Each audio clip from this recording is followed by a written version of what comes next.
Are you training for the next big race and unsure what to do with your nutrition? Well, take advantage of Precision Fuel and Hydration's free online planner. It'll help you figure out exactly how much carbs, sodium, and fluid you need to smash your goals. I swear by their 90-gram resealable gel on all my long runs and recently used it at the Ballarat Marathon. Click the link in the show notes, use the planner, and get 15% off your first order with the code INSIDERUN15. Support the Inside Running podcast and boost your performance. Now let's dive into this week's episode.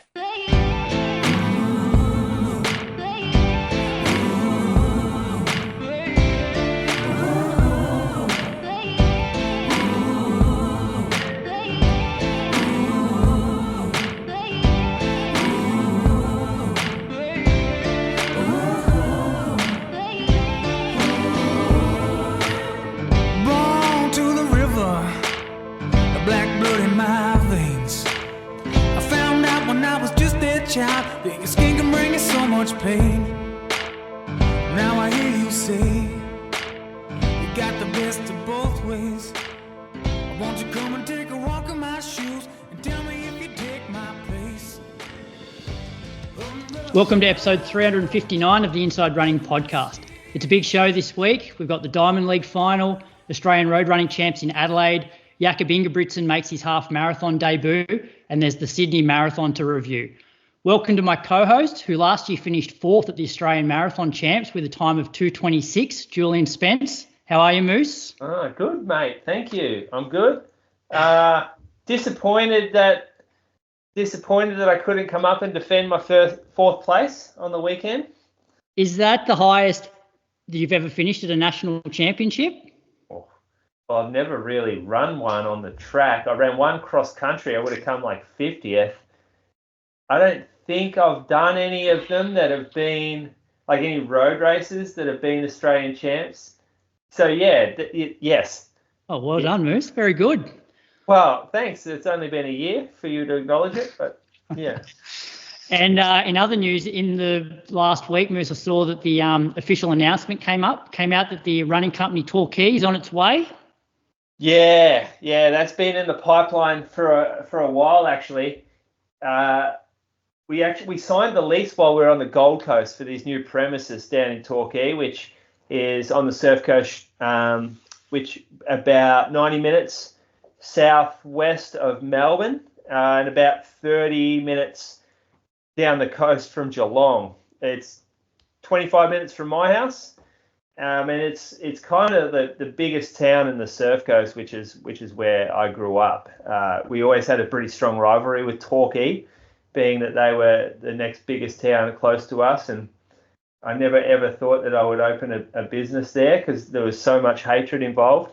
But that's waned a little bit, and they're now a city, and we're still a small town. So the city provides for the surrounding small towns, and yeah, Brie and I we were really excited when it all kicked off. Now I'm really tired. It's been a massive endeavor to get it up and going. We still don't have it fitted out properly yet. It's what I really underestimated how much mental stress it would be. There's still the other business that's running, and so that runs as well. The Geelong store goes, and then I've added another business on top, and at the moment it's requiring a lot of energy. So a lot of work, a lot of man hours, a bit more stress than I was sort of expecting, but it's what we do, isn't it? It's the path that we chose. And when are you expecting to open? October 1st. October 1st, doors will open.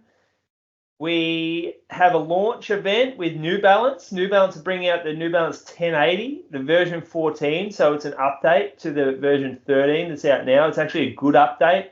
We're looking forward to it. I've got the wear test kits in store ready to go now. It's sold out, the event, so I'm not going to pump it up too much because no one can get a ticket. So there's hype, and we're looking forward to that. That's going to be October 5th. We're opening on the 1st. So get in before that. It's a pretty cool setup. We're in like a little warehouse. Like it's a warehouse out the back with a showroom out front. So it's very kind of industrial setup. it'll be a different fit out to what we've done in the past. I think it'll look really cool, and we've got a bit more of a cultivated selection of shoes down here for the Surf Coast, because it is different running to what's in Geelong and in the city. So mate, that's enough. Otherwise, we're going to have to send you an invoice, I reckon. No. We'll keep going. This is the next 6 weeks. This is the next 6 weeks of my recap. All right. Well, speaking of successful business owners, let's introduce this week's guest host. He's the director and podiatrist at Pinnacle Sports Podiatry in Sydney, as well as being a consultant podiatrist for the Sydney Swans. He's a 2:11 marathoner, and yesterday won the Australian Marathon Champs in Sydney with a time of 2:17. Welcome back to the Inside Running Podcast, Tommy Do Canto. Thanks for having me. I like that intro. Yeah, well, congratulations. And I was doing a bit of research today. That's the second time that you've won the Australian Marathon Champs. Won the first one back in 2016. That would have been windy Melbourne, wouldn't it? Yeah, that's the one. Yeah, Oh. yeah. Gary mentioned something like that. He's like, "Have you won one before?" And I had to think, but yeah, it was Melbourne. That was a good That race was my from first you. marathon. Yeah, 2:20, I believe. And those conditions were terrible down there that day. Yeah, it was a bit like Saturday night.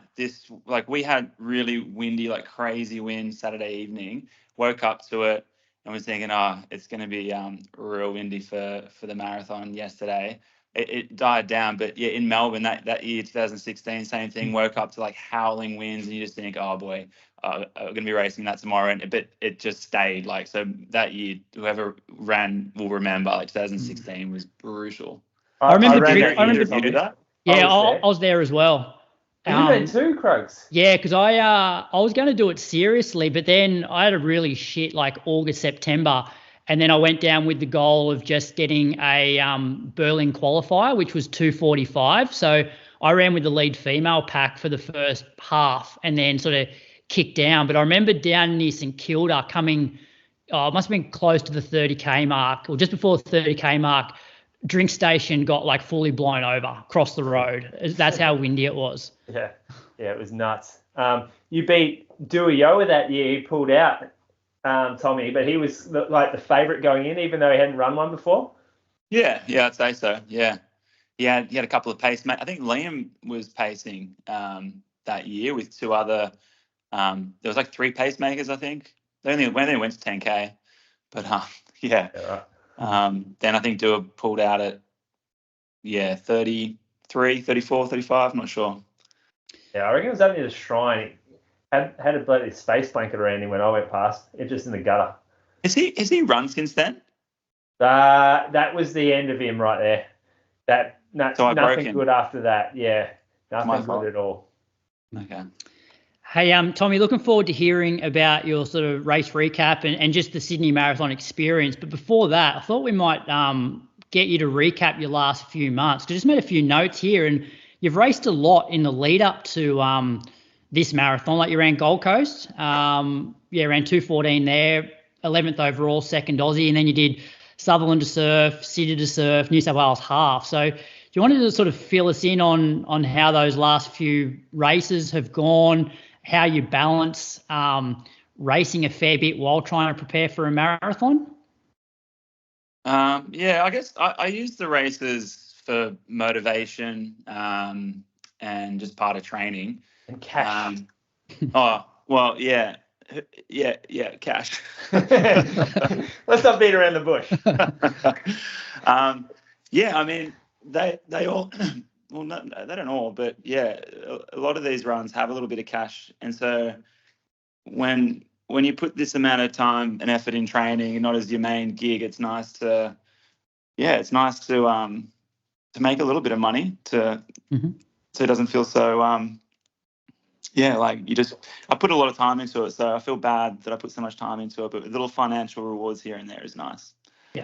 And how'd you feel about Gold Coast? So I guess we'll go in order. So yeah, that was the first sort of race, like 2:14, second Aussie. What were you hoping for that day? Yeah, I wasn't expecting much that day, to be honest. So I saw you in the technical meeting and was telling you how I'd been a bit sick. So I had the flu, like the proper flu, maybe 2 or 3 weeks before. So just standard, getting sick before races is what I do.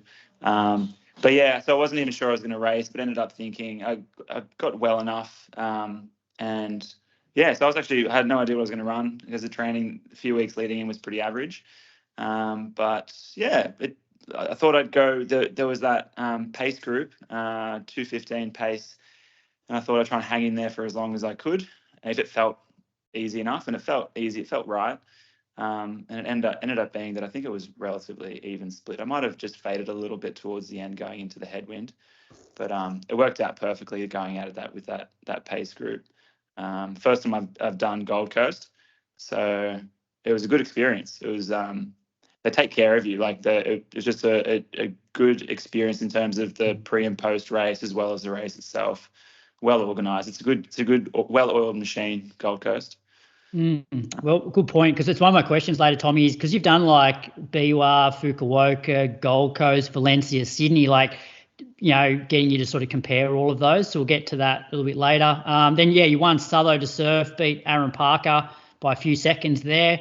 Was that all out that day?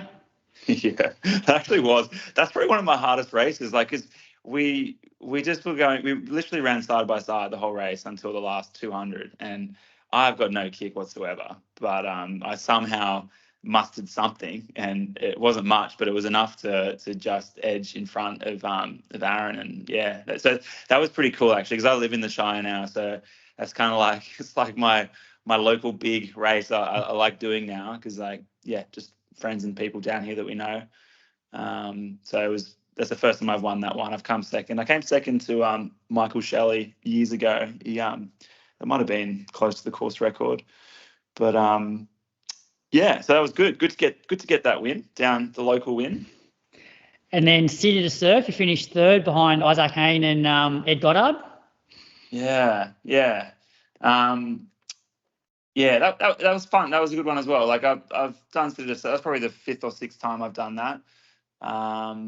And yeah, it's just one of those Sydney staples where if I haven't been able to do it for whatever reason the past few years, but I've been healthy and fit and not injured, so I've kind of just taken this opportunity to do all these races. And Sutherland to Surf's always been a good sort of lead up to City to Surf, so that's kind of how I used it. Tape it a bit more for City to Surf. Didn't feel great. Like I think it probably happens to a lot of people. Like that first few K, you go out pretty hard, and it's actually quite hilly the first little bit, and I felt really average. And it wasn't until just after Heartbreak that I started to feel kind of good. And yeah, just you can kind of get rolling down the hills, obviously, at the end. Yeah. And then a few weeks before the Sydney Marathon, you went out and won New South Wales half by about 4 minutes. You ran 65:04. Must have given you a bit of confidence that, that time solo, pretty good training run. Yeah, no, that felt good. That was a goal, was to have 3 weeks. We kind of liked the 3-week lead in for a half effort into a full. So the goal wasn't to totally smash myself, but I was going pretty hard, but yeah, controlled. So yeah, was confident going into Sydney after that. Although yeah, we'll get into it, but I felt strong in Sydney, but I was hoping that pace that the time that I ran would have felt a little bit easier. But yeah. So Tom, just you said didn't smash myself, but it was hard. It's hard for me to work out what sort of effort you're running at there. So the other races, when you've got competitors around you close by, you're racing your heart out, desperately trying to win. Oh, you're talking? Oh, the other races, yeah. Yeah. So yeah, like City to Surf, Sutherland to Surf, when the race is on. Yeah, and when it's a shorter race as well, like the timings of the race and the distance of the race, how it works around sort of the calendar of races. So I guess for that half, I was hoping I wouldn't have to go hard, because I kind of wanted to use it as a little bit more of a training effort than an all-out race. But those other ones, like City to Surf, I was happy to just thrash myself a little bit. Same with Sutherland to Surf. Yeah. So this half was different. you just you just try to stay in a certain gear. Like you're not looking at your heart rate, trying to keep it below a point. You just you're trying to do the bare minimum, or you're trying to get a training effect out of it. Yeah, training effect. I guess the effort for me on that day felt somewhere between half and marathon effort. So it definitely wasn't marathon effort, but obviously it wasn't. I don't know, you never really know how much faster you could go, but I know it wasn't all out, but I also know it was a pretty honest effort. Yeah, well, it's kind of all leading into the chat about how you've gone about this Sydney build, because it's been a little bit irregular compared to other people's training. How you put training together, especially off the back of races, and you really you don't follow the traditional pattern of recovery after races. We could probably put it that way. Croaks, is that how you'd put it? Yeah, so I'm just trying to find a few examples here where potentially you might race in the morning and then go and do like a pretty decent run in the afternoon or something like that. What do you found, Moose? Yeah, that's a good one. Like half marathon in the morning with a run in the afternoon, or a long run, like a hard long run off the back of a race the next day.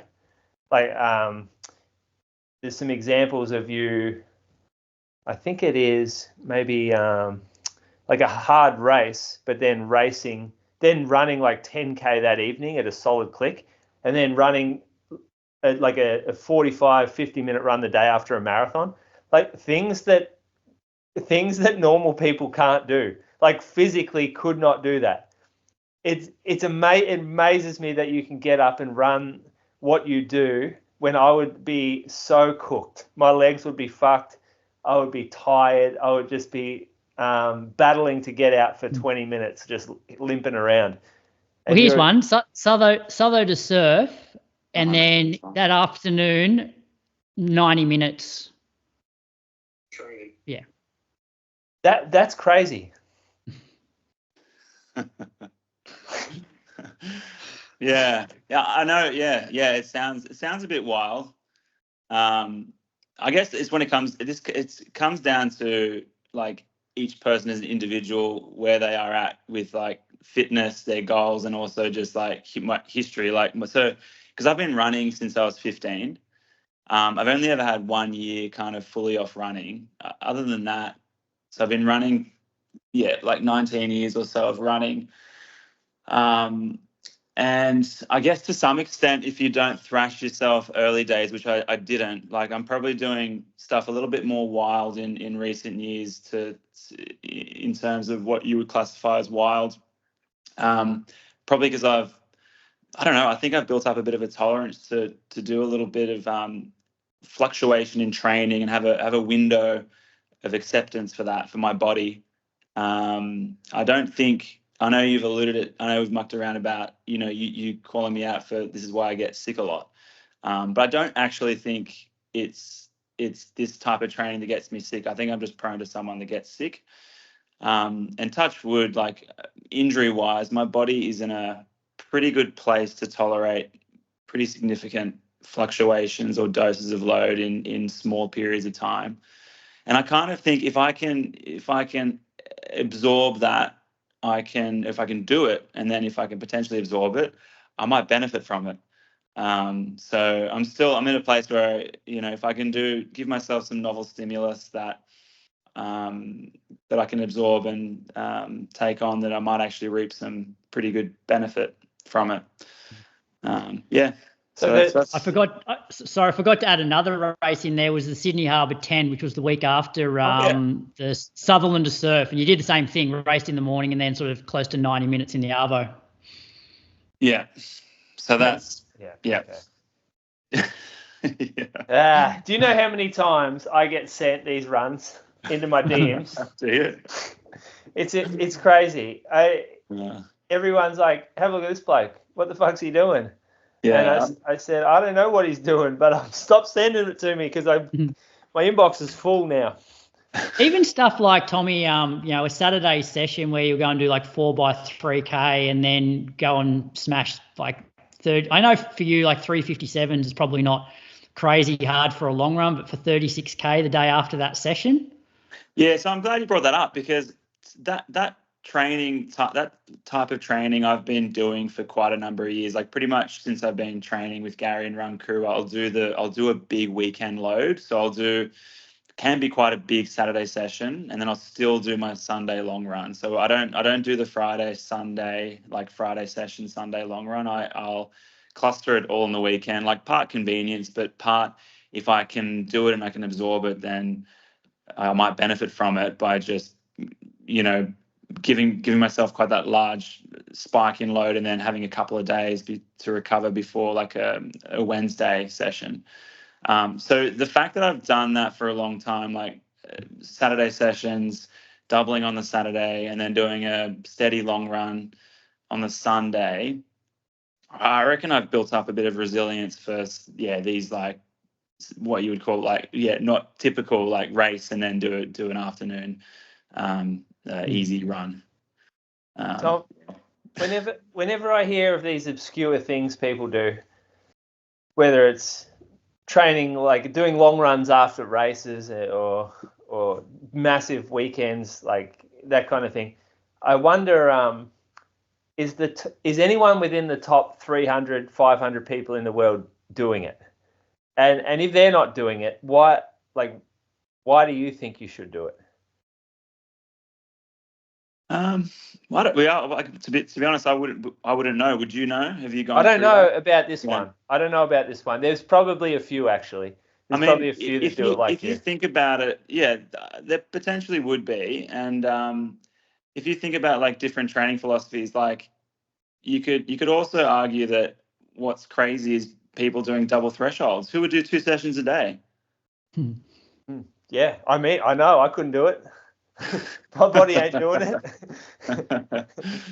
but yeah. You're also an old man though. You're 38. You're the same age as me, and my body aches after a long run, and it hurts after a race. So how are you keeping so sprightly like that? Like, how are you just not getting sore?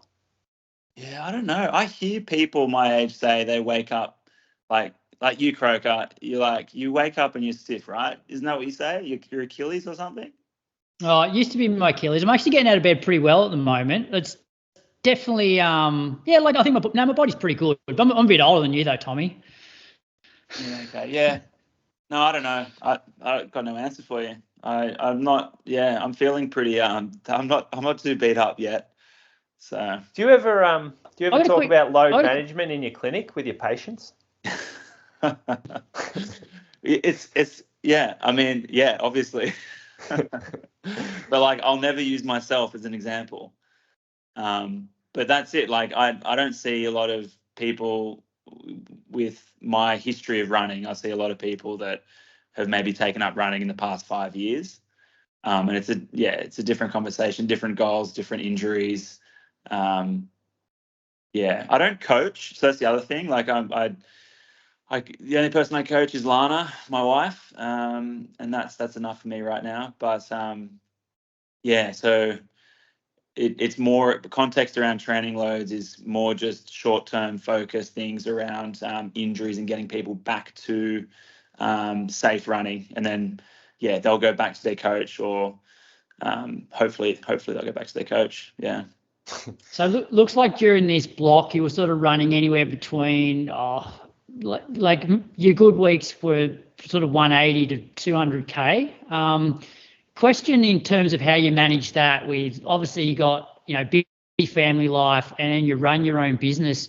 Do you rock up to some of these sessions tired as a result of not just the mileage, but just all the other life stresses? I've kind of fine-tuned it, and Lana's helped me do that, where I can kind of balance it okay. So generally I don't really turn up to sessions tired. It's really just if I do get sick, then it really knocks me about, and I have these troughs in training, which if you look at more Strava, like long term, you'll see like these lots of little dips here and there, not a lot of consistent high mileage. But yeah, no, you go through the odd patches here and there, but no, I enjoy training. I got high motivation for training and normally feel pretty ready to go. Goes on a lot of holidays too, if you haven't noticed, Croaks. A bit of downtime there. Don't worry about that. I go to bed at like 9 p.m. is like our max time to go to bed. So I'm at an age now where I don't value anything like anything over sleep. Like sleep is just can't get enough of it. I feel sorry for your patients, Tommy, when you have these like bouts of like where you're sick for a long period of time and you can't go to work. Like, how do you then refit them in? Oh, it's tough. That is the hardest thing. It's crap because I feel bad for cancelling, and then the problem is then like where do you put them, and you end up having to make when you're back you're busier than usual, so it's hard to recover because you're trying to fit people in that you've had to reschedule. Yeah.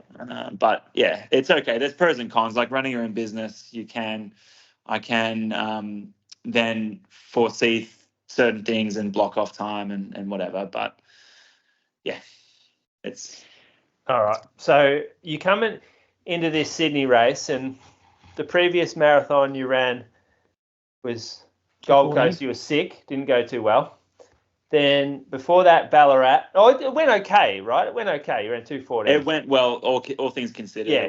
Well, yeah. But we're talking 2:10 for you back Ballarat time. Remember? That was April. Correct me if I'm wrong. Yeah. April. We're talking about 2:10 for Tommy. And then before that, Valencia, you fucking crushed it. You ran 2:11. 2:11. Now you're running 2:14. 2:17. Tommy, what's happening? Are we happy with these times, or are we wanting more? When are we going to load up again for 2:10? Jeez, mercy. We want Tommy back. Go easy. Well, this is what we're chatting about. Tommy's the best thing about Tom is that he's not on his own trip. He can talk to us about how things go in real life. I mean, 2:17 is in Sydney is still, I guess, an improvement from last year's Sydney time. I guess you can't compare. Like I would say, it's probably on par with the time wise to how I performed at Gold Coast. So it's okay. Like I've kind of just hit a plateau of training, and I probably do need to figure out how to get back to that place, like say end of last year. I've had a couple of glimpses like in training where I'm sort of getting back to that sort of fitness, but definitely not at that fitness that I was last year. So what point in training do you see those things? Do you see it during sessions or long runs, or is it some short easy runs where you just feel $1,000,000? Yeah, it's all that. Yeah, it's all that. I'll have all these routes, these runs, and for the same perceived effort, it'll be 10 seconds quicker per K consistently.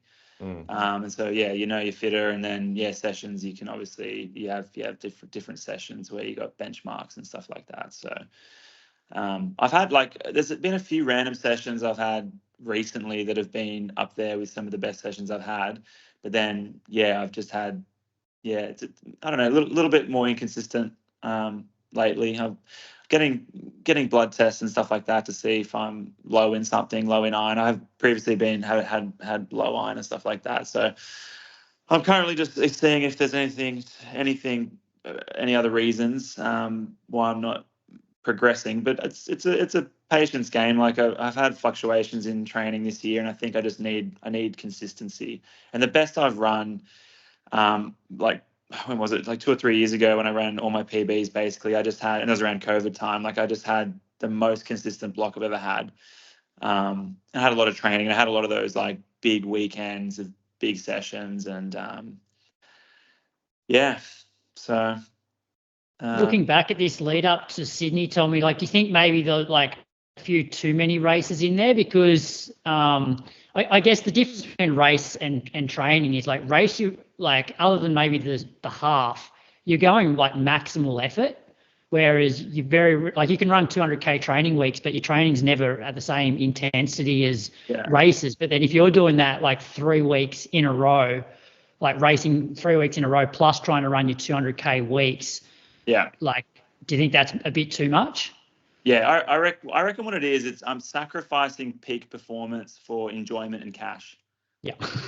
I reckon that's what it is, because like I enjoy racing, and when I'm fit and healthy, it's just it's like an enjoyment thing. It's like how many more years of Sutherland to surf am I going to get? Like how many more years of doing like competitive city to surfs am I going to get? So I kind of want to race when I can, and I'm happy to maybe I could have run a minute or two faster in Sydney, but does that matter? Like it probably doesn't really matter to me whether I ran a 2:15 or a 2:17 in Sydney. So Sydney was never going to be happy. Sydney was never going to be a PB. Never going to be a PB. No. My goal was just obviously to try and be first Aussie, and that's fine. But I don't know when. I will. I do think I've got more left to run a PB in the marathon. It's just a matter of picking the race and trying to get a good block of training in again. I'd love to go back to Valencia, but it's not gonna. I don't think it'll happen this year. Tell us about the race, mate. I really want to hear about it. Do we hear his training week, or don't bother with his training week, Moose, and just go? Mate, if he gives his training week, half the country will be injured next week. So I'll just quickly look at it. So it looks like some basically easy running, 10, 12k runs. Your session, you did 5 times 2 minute with 1 minute float. That was pretty much your session for the week, was it? Yeah. All right. Well, take us to race day then. So as I said, it was a bit breezy the night before, but we knew it was going to be nice, cool conditions, possibly a bit windy. So traded the heat from last year for a little bit of wind this year. Wasn't too bad. So essentially I guess I'll give you a bit of the peri race stuff. So we had the technical meeting on Saturday, day before. Went and did that, dropped the drink bottles off. So this year, that's one thing that they do well, which can't say so much for some other marathons, but the drink bottles, like the elites and preferred drink bottles, were, like, from my experience, were pretty good. So you get to select not only, like, which table you'll be on, but there's a little diagram with little placeholders, and you can mark where exactly on the table you want your bottle, which I don't think they had that last year for us. Did they, Moose? I can't remember. I don't. But it was spot on. Every drinks table, like, I knew exactly which table and what position on the table, and my bottle was there, and it was just the cleanest. It helps that I was running by myself the whole race, so I'd never had to, like, weave in and out of people. But it was just the easiest bottle collection I've ever had. How many bottles? Because I was looking on the TV, there didn't seem to be too many elite athlete bottles out on the tables. Like, in terms of, like, compared to Gold Coast. Gold Coast have maybe 6-7 tables, and they're all pretty full. I think it's because maybe they don't have the depth of preferred or elites in Sydney. Like, they've obviously got the elite. If they focus on that real, like, elite invited international field, but then I don't know how many. Probably aren't that many others that are putting out bottles compared to, say, Gold Coast, maybe. But I think there was 10 tables. Yeah. Get back to that, I reckon. I want to have a chat about that later, about Sydney. But I've got lots of questions about Sydney. Yeah. Yeah. How crazy is the weather? Like, last year, we're talking finish line 30 degrees. Yeah. I'm on your Strava now. Feels like 2 degrees at the start line here. Oh, really? Is that what it said? It says 8 feels like 2. Nah, it wasn't that bad. Oh, okay. All right. Nah, felt like 8. All right. Felt like 8. But still, very different from 30. Last year, we were wearing Ice Vest on the start. And it was all about... We were, I forgot about that. It was all that cooling down on the grabbing ice from people. And yeah, this year it was obviously so different. Well, that's the thing. Like you never get. And I was going to talk about at some point as well about like things that could maybe be improved in the future, and like start times was one of them. But you can't, like, if you bring it earlier, there's positives, but there's also drawbacks, which But you can have a plan for the weather. Like, yeah, you can have a cold, windy day, or you can have a really hot day. Well, what's the drawback? We might as well say it now. We're talking about. Oh, yeah. So I found, so compared to last year, so I obviously I ran it last year, and I found the crowd support. Like, I'd never experienced a race in Sydney that had that sort of vibe and crowd support. It was a bit like reminiscent of City to Surf maybe 10 or 15 years ago. Whereas now, like, City to Surf I don't think it has the same atmosphere on course as it used to. But yeah, this year, I think because it was an earlier start, it might have been half an hour. Maybe it was an hour. What time did it was we an start hour last year? 15 earlier, mate. We started 7:15, I reckon, last yeah, year. So that and I know, Brad, you brought up the half marathon thing, but there seemed to be just way less people out on course, and I thought, I kind of built it up in my head. It was like, oh, far out. Like, compared, like, if last year was like that, like, this year's going to be crazy. Like, with the amount of build up they've had this year, in terms of promoting the event and the amount of runners doing the marathon, I thought there's going to be like just a lot more spectators out on course, like supporting their friends and family, mostly. But yeah, it was just quite dead in a lot of patches, like pretty dead. It was countered by the fact that just from the other runners, like, there was a lot of support on course. Like, I felt like super encouraged and motivated by just like seeing lots of runners and getting like cheers. But yeah, I guess it didn't have, like, I've never done a major, but the atmosphere side of things, it didn't feel to me like it would be the atmosphere of a major. So Tommy, because that's one thing I noticed watching it on TV, was like most of the course there were just no spectators at all, or you just see like dribs and drabs the whole way. Yeah. How many sections of the course would you say that there was actually, like, compare it to, say, Gold Coast, where you go through Surfers Paradise and you go through Broadbeach? They're probably the two real areas, and obviously just after 30K, I suppose, when you're back towards the finish line. So those are like the three big areas of Gold Coast where you do actually, like, get some pretty good atmosphere. Like, how many sections in Sydney were like that? Yeah, to be honest, nothing really much like that. Like, through the city, like going back maybe 15, 16K, like heading back Oxford Street through the city. There was some good vibes through there, good groups of people. But yeah, I guess apart from that, yeah, there was just dribs and drabs of people. There was no no big groups of people that made it feel like a presence of crowd. Remember last year, Tom, we were together at that point. We went through Circular Quay, and that was pumping through there. But you know why, Moo? So I messaged Tom yesterday afternoon when he sort of said that, the crowd support wasn't amazing. And last year the half started before the marathon. So you had the people who had finished the half marathon down around Circular Quay then supporting the marathoners, whereas this year you don't have a half marathon at all. Plus you're starting at 6 a.m. Now, Australia doesn't have like a super supportive the general punter is not into distance running. Like, the only people who are going to go and watch distance running, friends and family. And then when you're kicking off at 6 a.m., you're not going to get people out on the roads like you would at, and look at all the other majors. They're starting at like probably 9 o'clock would be the earliest major.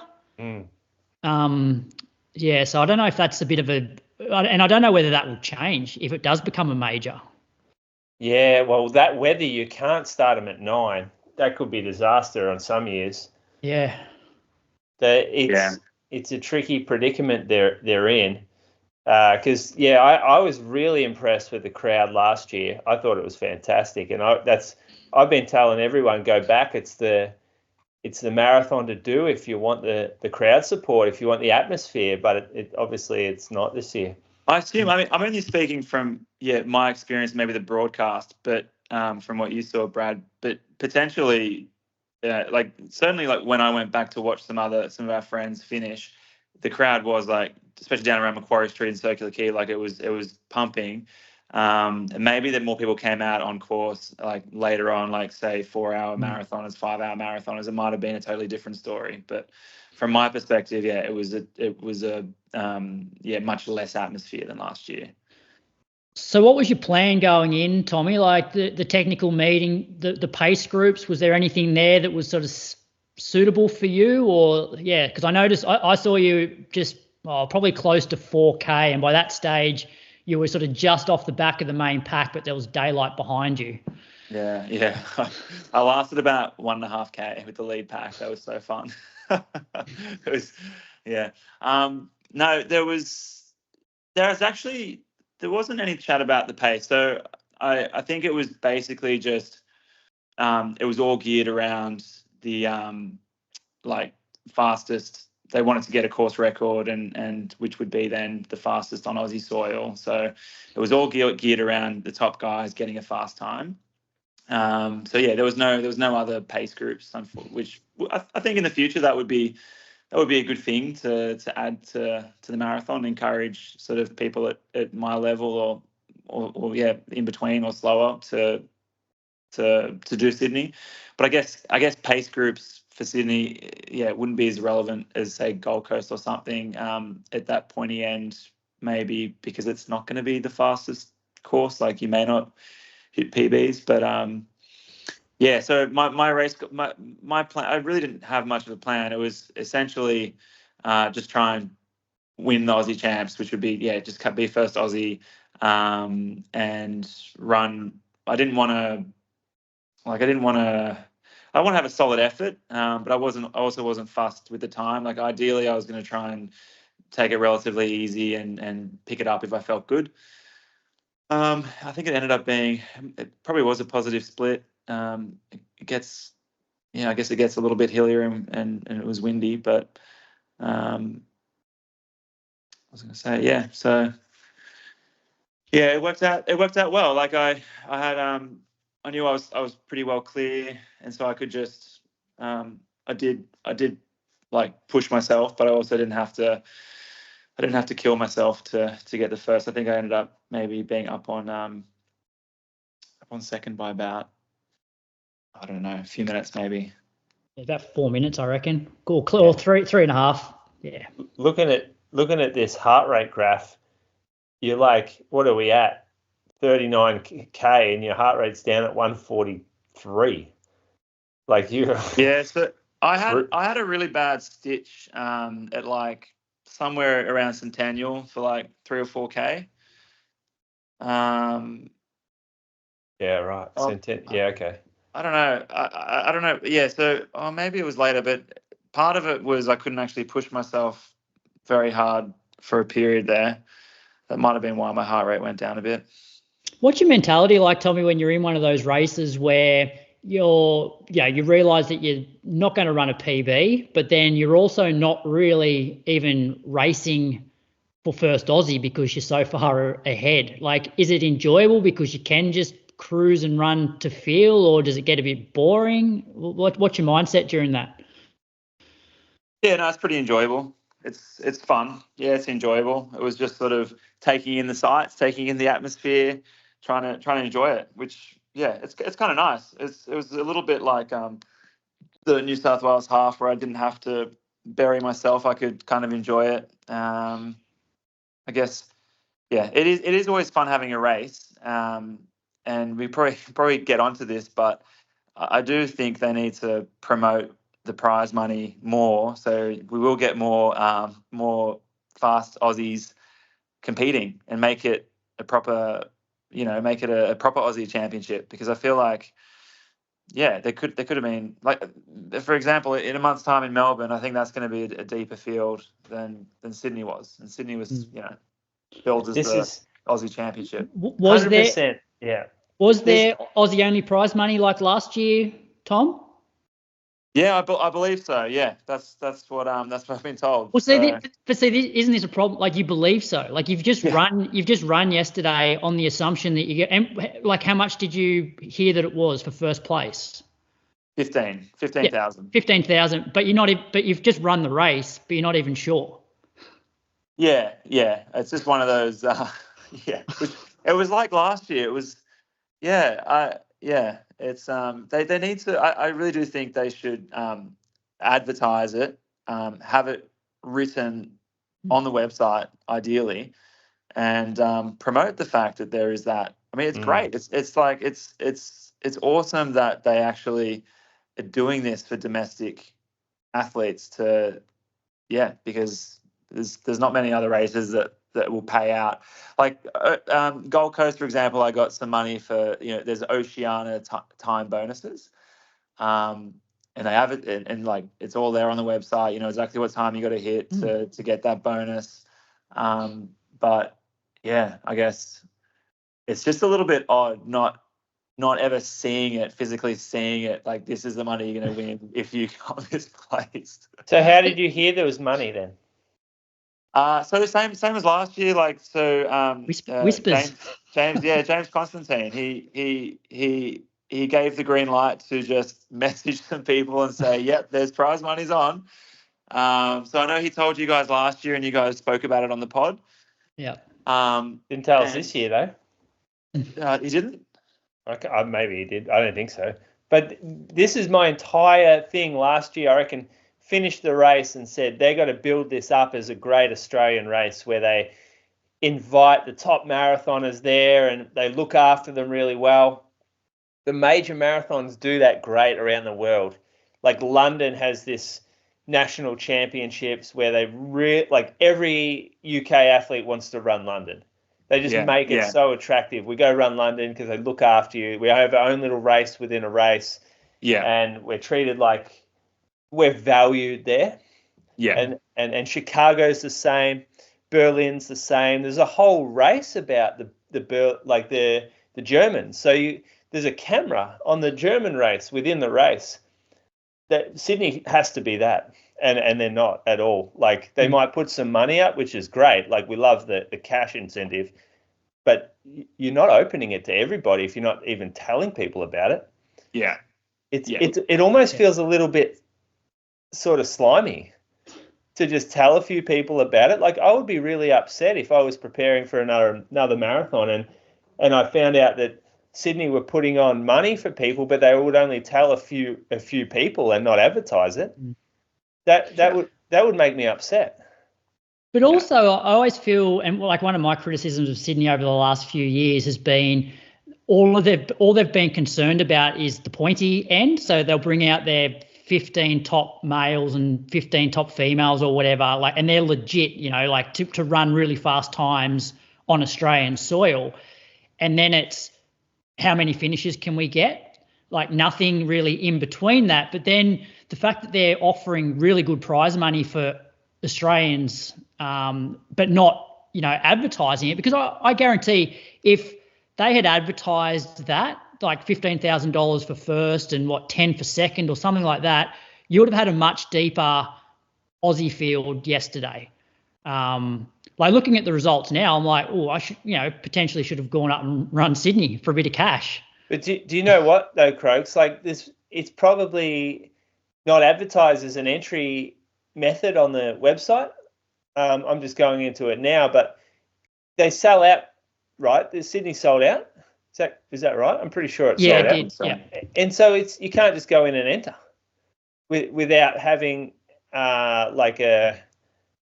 some sort of entryway into the race. I think though that if you're at that level where potentially, like, you're in the hunt for Aussie only prize money, and so let's say it's, I don't know, if you're a sub 230 marathon, like, I don't know, mid 220s to 230, like, you can probably get an entry. Like, yeah, but this is the big races have methods and structures to support this. Like, you can go to the Osaka Marathon site and work out, how do I get the entry? How do you get into Tokyo? Well, it's right there and clear. You got to email this person. You can do this. You can do that. Here are the standards for it to get in. There's a clear set out process to it. There's none of that here. Like there's elite athletes. It says for elite assistance, contact our team at info@sydneymarathon.com. But there's got to be more than that. If they want people to jump ship from Melbourne, or if they want to get people to stay in the country and race outside of like a lot of people go overseas to Chicago, Berlin. This could be the Australian Championships. It could be the unofficial Australian Championships anyway. Well, it is the Aussie champs. Well, it's not, but is it though? Like, is it really? Like, yeah, Tommy, you're the champion. Technically it is. Yeah. But yeah, it's not the most competitive. I wouldn't say it's the most competitive field this year, potentially. A question for you, Tommy, about support. So obviously we have those top Africans and Japanese, and then for the Aussies that were racing yesterday, what sort of level runner would have you had to have been to be able to put drinks out on the tables? Yeah, I don't know. I don't know that answer. I got a feeling that there wouldn't have been many Aussies allowed to put drinks out on the table. Yeah, potentially. I mean, who was in the briefing, Tommy? How many Australians were in the briefing? Less than other big city Aussie marathons. I don't know. I don't know if I can put a number on it because I don't. Yeah, but less. We'll move on now, Craigs. Next one. All right. Go on. So is that your race recap? Any points where you're feeling good? Things you enjoyed about the course, things that you don't like about the course. So one of my observations, just watching it on TV, is they've definitely improved the course from previous years, but I still feel that section around Barangaroo where you're sort of zigzagging on the part, they're quite sort of sharp turns through there. Yeah. And I feel like what we see on TV where you've got like a pack of 10 is fine. How do the punters go through there, like the 3-hour pack? So that section you're talking about, I think, is around Pyrmont. Pyrmont. Yeah. No, that's all right. There's a waterfront section there at Pyrmont, and I didn't realize. Yeah, so that I agree. Like that, it's actually really quite narrow. Like even me going through there solo when I did, it was like, oh, this is kind of like weirdly narrow for a big race. But apparently I didn't see them, but people told me later they were like, oh, that was pretty cool to see like the lifeguard. And I'm like, what do you mean? What lifeguard? And so because they're like such a narrow path right next to the harbour, they've got like a lifeguard station there in case someone falls in. Oh. You think though they have to change that? If I don't know, like it just doesn't seem World Marathon major to me when you're running on such a narrow section. Yeah, it's a footpath. I don't think you can have a footpath. But yeah, it's scenic, yes, but I think they might have to sacrifice that nice little bit of water's edge for a bit of road somewhere. To be honest, I do think it was overall an improvement because they did do that up around Barangaroo Headland where they, instead of like with the Sydney 10, you run around on the footpath by the water, which is scenic, but they got rid of that and you run on the road, which I think was good. It was that nice straight road that cuts in behind the parkland there, but I think it was good they did that long out and back stretch out to where was that, to Kingsford. 100%. Yeah. What were you gonna say? Oh, just 100%. That's some of the quickest running you can get in Sydney along there, I reckon. Yeah, that is the quickest running. So that's where you get into a rhythm, you get into your groove, and yeah, that was nice. Like it was pretty flat, out and back. And straight roads. They threw in just a couple of. They kept that. There's a couple of like little out and backs that they do. They added in Darcy Avenue this year, and they kept the Moore Park Road out and back. Both have like a hill, and both are just like feels like a real pointless little out and back. Yeah, I can see If they could just sort those two little out and backs, it'd be a really smooth sort of just, especially when it's a hill. When you do a little out and back and it is a hill, you just go up the hill, turn around, down the hill. It's like, oh, did I have to do that?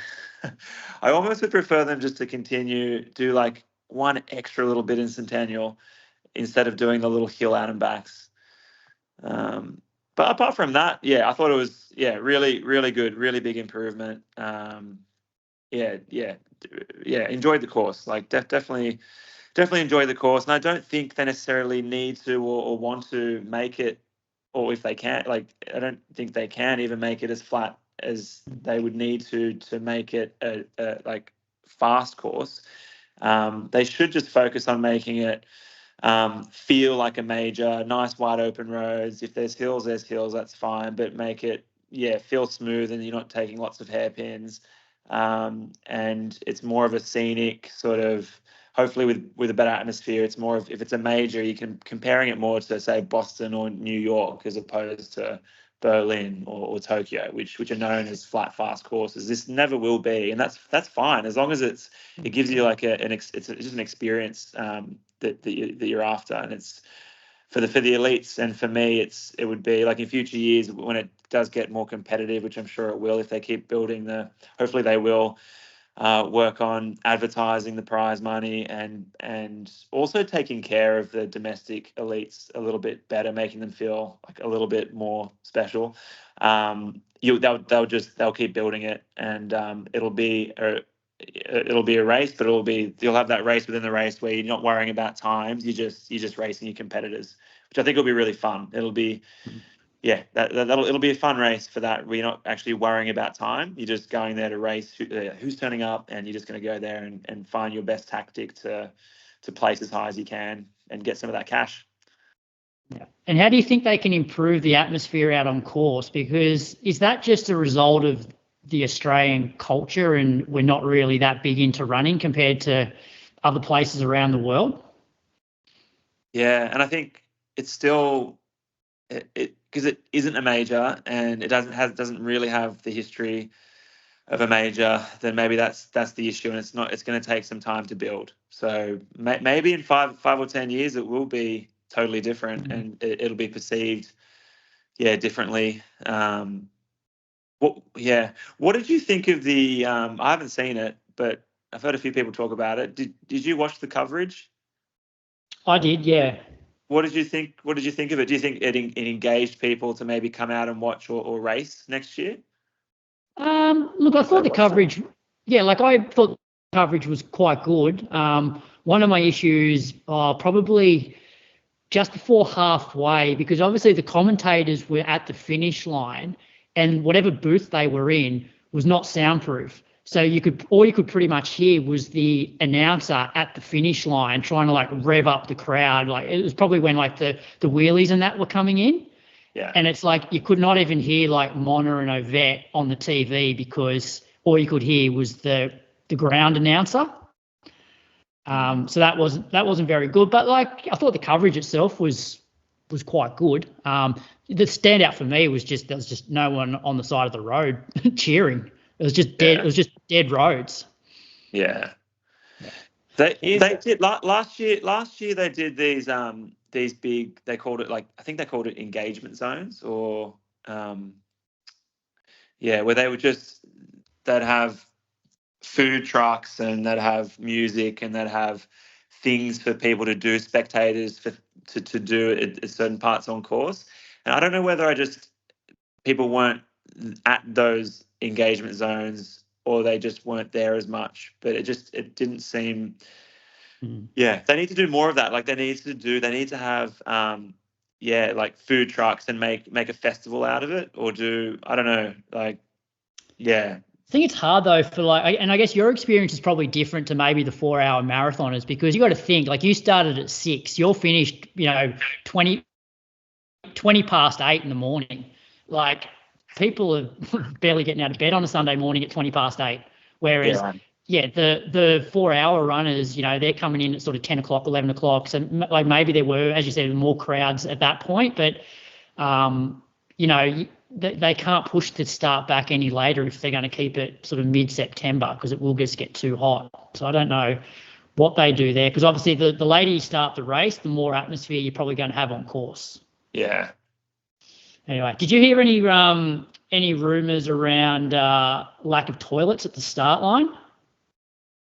Obviously, it wouldn't have been an issue for you, but I heard they were pretty much just using the North Sydney Oval toilets, and there weren't that many like portaloos around, and the lines were like an hour long. Well, that's the thing. So I technically wasn't an elite. I was like a Oz Champs preferred. So I had no access. I couldn't find a toilet. I had to go. I ended up jumping a fence somewhere and using like probably shouldn't say this, but yeah, I just used a random portaloo in an area I shouldn't have been in, because I didn't know where to go. It was just so Yes. So the rumor, so the story I had was a guy basically wanted to go to the toilet, but he looked at the line at North Sydney Oval and it was going to be like an hour, and he's like, well, I need to like I can't wait an hour for the toilet. And then he found a couple of portaloos that were like private portaloos. They must have had like, I don't know, companies. That's right. I went. And he basically just said, well, you can't manhandle me. I need to go to the toilet. I'm going to use the toilet. Like, but you know, you're talking about a world marathon major here. Like, there needs to be so many portaloos for however many thousand runners there are. Yeah. Yeah, for sure. That's probably one of the most important things to get right. Right? It's just get the toilets, get the toilet situation as smooth as possible. I'm going to bring some Sydney love here, boys, because you two are going hard. So, if I told you that 833 people ran under 3 hours at Sydney, how many do you think ran under 3 hours at Melbourne? Tommy, you go first. 1,200? 482. Really? What about at Gold Coast? Now, that's Gold Coast, the fastest marathon we got. Croaks. It's still only going to be, it's not going to be that many. Well, I've just built this up to be Sydney love, so you know the answer. Yeah, it's like 800? No, 717. Well, come on, 800 is pretty close. So Sydney had about 350 odd extra people under 3 hours. Did you just do your own stats then? I just went through the results pages and looked at. So I went through before, and I'm like, I wonder if it's.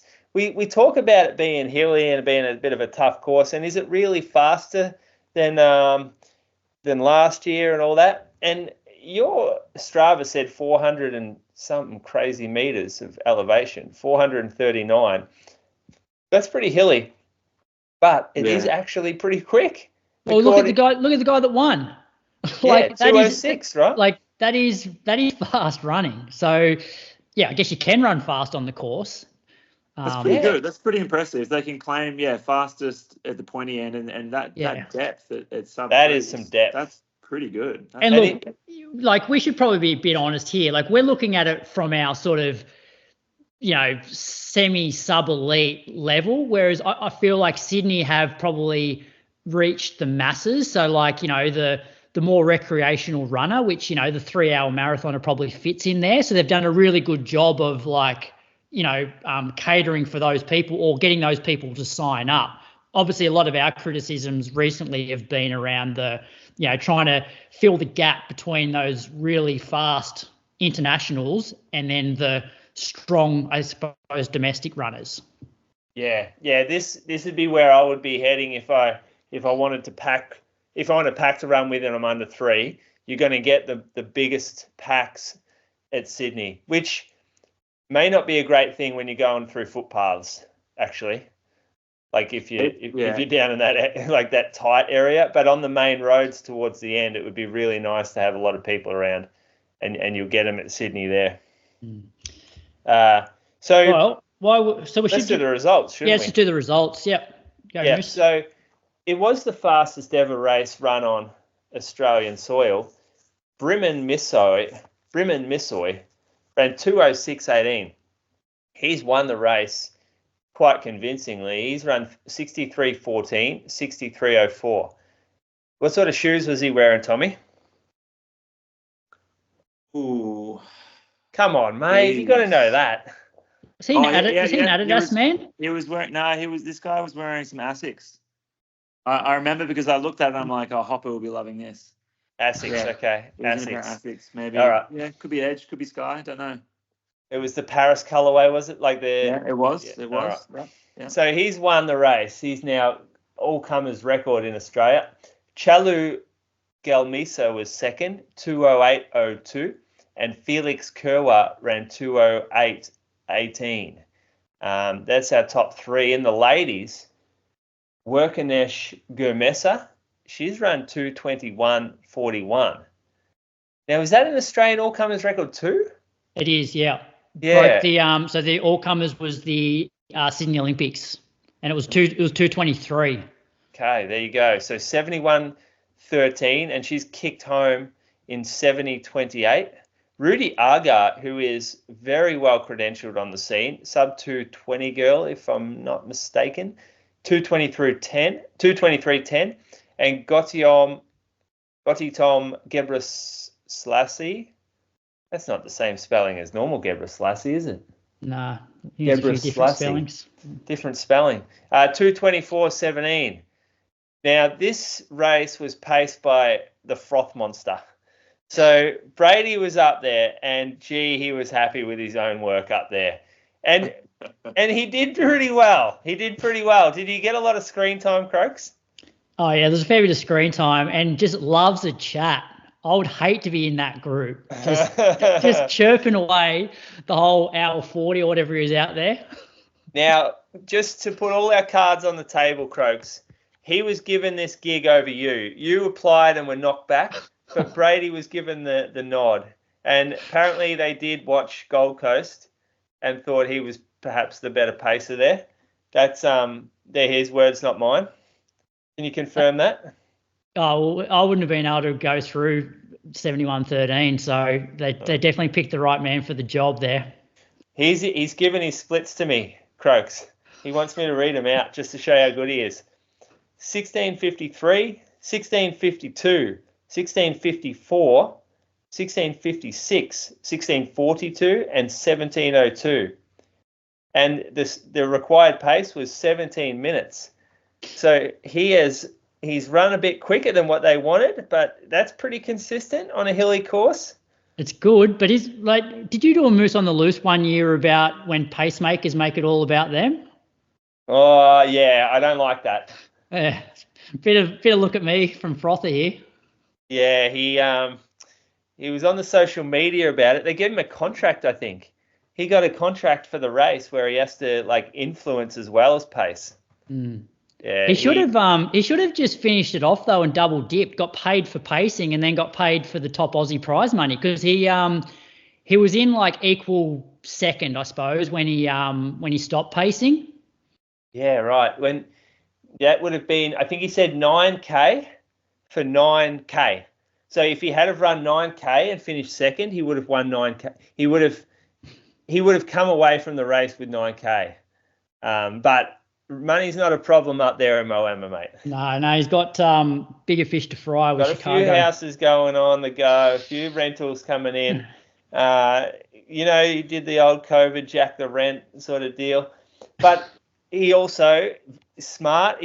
Chicago could be big for him. Tommy Do Canto, you saw him on course, did you? A lot of out and backs. You would have seen him. Yeah, I saw him a fair bit. Yeah, what did you think? Did he look smooth? Yeah, he looked good. He looked good. All right, good. Well, I'm going to have to watch the footage. He told me he's watched it a few times already. All right, I think we've done Sydney Marathon. I guess just the other news. No, we haven't. We haven't. Okay. We haven't. The Carry first on. Aussies, Tom you actually ran 2:17.53, Tommy, even though you stopped your watch a few times by the looks of it on Strava. Yeah, I just had a few rest breaks. Yeah, what's going on there, by the way? I actually have no idea. Oh, Maybe I don't know. I got a new watch, and it does a few funky things now and then. So yeah, I'll have to suss that out. that's a bit off. Gemma Maini ran 2:40.45, so she's won Sydney and Melbourne. So clocking up some dollars alongside you, Tom, but also clocking up some race wins. There was a 10K as well. Leanne Pompeani, our host from last week, she ran 32:07. And Ed Goddard. You train with Ed a bit, do you, Tom? I used to, when he used to come to the park a bit.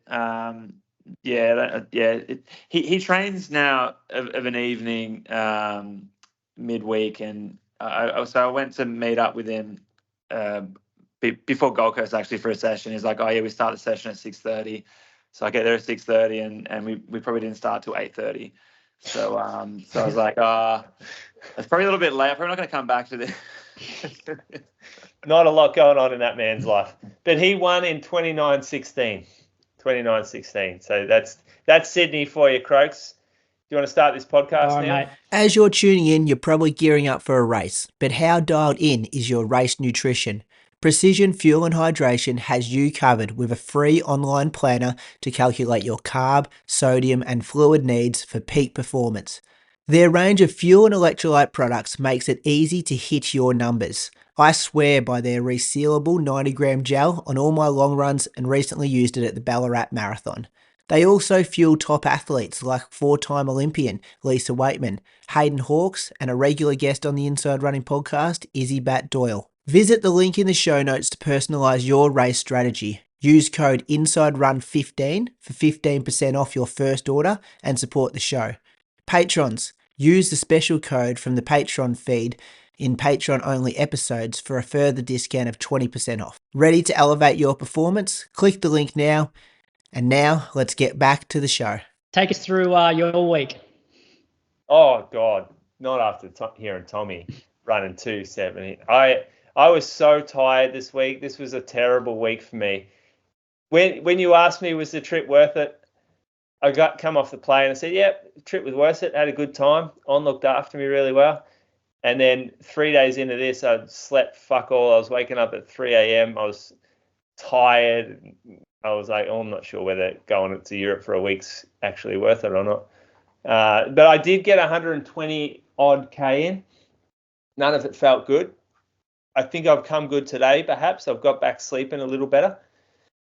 So I ran on Monday Arvo. I ran 6K, and this was absolutely forced. This was a run that needed to happen to tick my legs over because I hadn't run Sunday at all. I'd been on the plane for so long. I'd had a poor sleep. I needed to force myself into gear here. So I got out for 28 minutes. I wore a new shoe. Not sure if it's announced yet. It's called the Brooks Glycerin Max. It's big old chunky boy. Got some good foam in there, but I was so tired. I was running on dirt road. This wasn't the right shoe for me. It's getting grumpy. I put music in, and the music made me so anxious when I was running because I had the dog, had these shoes where I kept rolling my ankle, the cars around, and the music just like it actually made me really. It was giving me almost anxiety, so I had to pull the headphones out, and I'm like, that was a terrible run. Next morning, just ran an hour around town. Ran with Toby, actually. So that was good to hear what he's been up to. Feeling okay, just been awake for a while. I did run the next morning, just did a little warm-up. This was a really odd workout for me. I was feeling average workout. Warm-up felt awful. Still really tired. Legs probably sore from that Saturday that I did, like long run, where I really pushed myself. Put a shoe on that I'd never worn before. And I started out, I'm like, I'm just going to really ease my way back in. This was going to be a B grade type workout. I ran 5 by 4 minutes. The plan was going to be, I think it was going to be like 6-minute reps, but I just could not move my body. The shoe that I was wearing was very awkward underfoot. Had a hard time finding where to land. Had a hard time transitioning into toe off. I found myself almost landing on the side of it, but then getting no propulsion. I ran my first rep downhill, and I ran 3:37 pace, and that like my heart rate was low, of course, because it's so slow. But I couldn't have gone faster than that. Like that was my all-out speed there. Really quite embarrassing. After I ran that, I thought, okay, this is pretty stupid. Just get through a bit of treat this as just a normal run, just break it into little blocks. And so I was going to do 30 seconds in between. I ended up just taking whatever time in between. I did get moving okay, so I went downhill, ran 3:20 one rep, and then I went uphill, ran 3:26, which was probably my best rep, but I still didn't feel good. So that one goes to the back of the mind, and we move on, blame it on the jet lag. Jogged in the Arvo, 30 minutes. Next morning, ran 55 around town, still not feeling real good. Ran from the store. I've been at the store pretty much every day lately, the new store in Torquay. So it's very much hands-on. I've sort of been building stuff and all sorts of crazy things that I never used to do. And it's been a little bit more labor-intensive than I thought. But I've got a few loops to do around this estate here. You can actually run from the store. I can run on dirt for 99% of the time down to the foreshore, to the beach.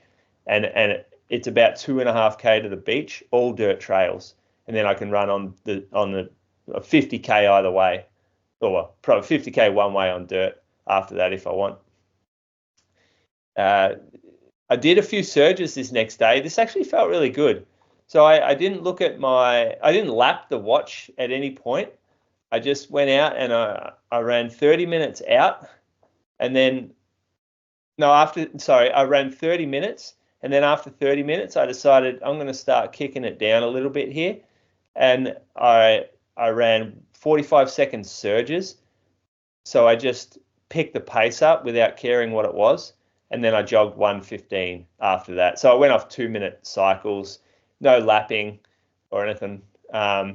Some pretty decent uphill sections to this, and then I went on some downhill, and yeah, this was really nice to get the blood moving, and I felt good. I'm going to do more of these little fartleks, especially over hills. It's a good one. Not impressive, but just it was good, and it primed me, I think, a bit for the weekend, because I did a workout on the Sunday with Crammers, who.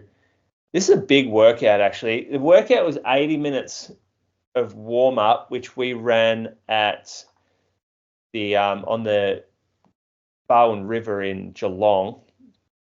And we started out a bit slower, and then we got into it. First 5K, real cruisy. Then we started to move a little bit after that and running a few 3:45s just to get to the end. Average 4:07s, I think, for that first rep, 4:06s, and then we went into an hour of marathon tempo. Now this was tough for me. This is a long way. I've occasionally done 10-mile tempos, which normally take me anywhere from 50 to 55 minutes, and I do that off like a 2 to 3K jog, not a 80-minute at 4:05 pace. And then I'm adding an extra 10 minutes here of the rep. So I found this pretty difficult. And I'm running with Crammers, who's got this like dumb naivety about him, because he doesn't really understand workouts too well. So he doesn't really think too far ahead in him. And his first 10 minutes of this workout, I'm like, fuck, this has got a long way to go at this effort. And I think we need to slow down. I think I need to chill out a bit. And you just like next to you kind of got no idea what's going to happen in 40 minutes or so. It's unfair for someone to think like that. And I'm overthinking it. I'm like, oh God, we got 55 minutes left of this. I'm struggling. I battled next to him. We got it done in the end. I said, okay, just get to 20 minutes. Tell him to slow down then. Told him to slow down. We didn't slow down. Get to 30. All right, I'm going to lap it here. And this next 30 minutes will be slower, okay? We've got to get through the workout. And nothing changed at all. And then we got to 50 minutes, and all of a sudden I felt good. And he started feeling shit, and he starts dropping off me a little bit. And I'm like, okay, this is good. This is a good sign for the marathon. It's like you're getting a bit of an early look at what the roller coaster of a marathon can be like. And we ended up averaging 3:24 for that hour, which I thought was way too fast for what it should have been. And realistically, the effort was probably a little bit harder than I wanted it to be. But getting an hour done, I was happy. And we jogged 6 minutes after to make it 38.75K, which is a long run for me at the moment. Is this the troop loop that you did? Mate, there is a bit of troop loop on this. Okay. The troop loop, there's a few troop loops. You know, apparently he paid for it himself, Troopy. He actually banged the signs in himself down there. The troop loop, it's kind of around that area. How do you know about the troop loop? I did the Steigen one year, and I think I saw a sign. It was maybe around there somewhere, maybe? Yeah. No, it is. It starts at Landy, or it starts around there, and it goes down along Barwon Valley, down to Breakwater. We just probably go a little further along the troop loop. But it's signposted with K splits and everything. That's pretty good. Looks like good running down there. It's not bad. It's a footpath. So there's some pretty narrow areas of it. We also ran it at the same time Geelong Cross Country Club had their half marathon, which was quite good in the end because we were running through the race and we got to pick a few people off, and it gave you a bit of an incentive, give you a little bit of like race vibes. But yeah, this was good. I was happy with it. Well, I saw the chat, Moose, like the group chat we had. You weren't real happy, and then I looked at your session. I'm like, it's not that bad. Like an hour at that pace after 80 minutes is pretty decent. It's very easy because I don't have pace showing on my watch. Like I never really know how fast we're going, and so my session review and my feelings about the session were purely based on feel. Yeah. And so I'm finishing that going, oh, that was fucking hard. It was a battle. It was a slog. Like I'm really and I was running with a guy who I've beaten pretty much every race we've ever run. And he seemed to be doing it comfortably for most of it. And I was battling what's going wrong? And then I looked at the splits after and I'm like, okay, starting to make me feel a little better. And the more I've sort of dwelled on it, the better I've felt about it. Yeah, shows you still got some good strength there, given you haven't been running massive miles or really that many super long runs. Yeah, and this is the problem, though, is that it starts to take its toll, the lack of training I'm doing. And I can't kick down off this pace. This used to be pace I could kick down off for a nice, strong second half split. But I don't have that fitness to do that anymore, both aerobically and I don't have the mechanical sort of rhythm to do it either. So this marathon will be a different test for me. There'll be no big negative splits or no kicking home, and I'll just be very much trying to find the right effort early, and I've got to be super disciplined with it. Yeah. I'm very much in the same boat, Moose. I'll whip through my week. Kicked off Monday, hour in the morning, 4:15s. I was back in the Neo Vista. I hadn't been wearing them for a while, but then I put these back on and just nice after, some bigger long runs. And then I went to the gym. Track session was Tuesday evening. So the session was 5 sets of 800 meters, 200 jog, 400 meters, 200 jog. So my 800s were 230, 232, 229, 231 and 227. 400s were 70, 72, 71, 72, 68. Jogs were between 52 and 57 seconds. So I was pretty happy with this. Like I've been struggling with the shorter stuff, but to close in 68 at the end of a session off no sort of standing recovery, that's probably the best I've moved at that pace. So that was good. That was worked out like 7.8K at 325 average. Then Wednesday was my midweek long run, but it was a little bit shorter this week, just given I had like a pretty big session coming on the Friday and also a long run Sunday. So I did 22K 409s out at Mulligan's. Thursday, just 45 minutes at 416s. And then Friday morning, met Rob and Zach for our session. And I haven't been doing too many early morning sessions recently. So we met at 6:30, warmed up, did like 4K. And the session was 2x10K with like a 1K float. And like the first 15, 20 minutes of this felt like really hard perceived effort. And I find it's just until my body just loosens up in terms of back and hips, I find I have to keep my cadence really high because I'm just not getting that pop, or I'm just not activating my glutes properly. So I feel like I have a really quick cadence, which makes my perceived effort feel really high. So I was like, probably high 320s early on, and then got to sort of about 5K and started to feel a bit better. So my first 10K was 33:58, and then ran a K in about 3:50, and then felt good then at the start of the second rep, but then we were sort of through, I don't know, the path that we were on was a bit twisty and turny, and it wasn't until probably the last 3 or 4K that I actually felt really good. Like it was almost like those sessions, Moose, where when they're really long session, it's constantly on your mind as to, am I going too fast? Like I've still got so long to go. I don't know whether I'm going to actually finish it. And then you have a good patch towards the end and you look down, you've got like 10 minutes to go and you're in control and you're like, okay, I know I'm going to complete this session. Like, you can see the finish line. I feel good now, and also felt like my effort, although I had like fatigue in my legs, just that rhythm felt a lot smoother, which part of it was we had a little bit of a tailwind at that point. Plus we were on the main path of Lake Burley Griffin. So it was a bit wider, not as twisty. So you could really just get into that nice rhythm. So my second 10K was then 33:25. So it was, and I ran an extra like 100 meters to make it a half marathon in about 71.5. So it was like 3:23 average for the session, but I was pretty beat up at the end of it. And I think a lot of it was because of the first rep where I wasn't moving very well. So I had the Alpha Fly 1s on for this. And I feel like I've always said that the Alpha Fly 1 for me is like my marathon shoe, but I feel like I need to be moving really well for it to work for me. Whereas in that first part, because my cadence was high and I felt like I was like landing on my heel because I couldn't get my hips up into that right position. I then started like stabbing at the ground a bit. And so like a couple of my toes like were banging right up against the shoe.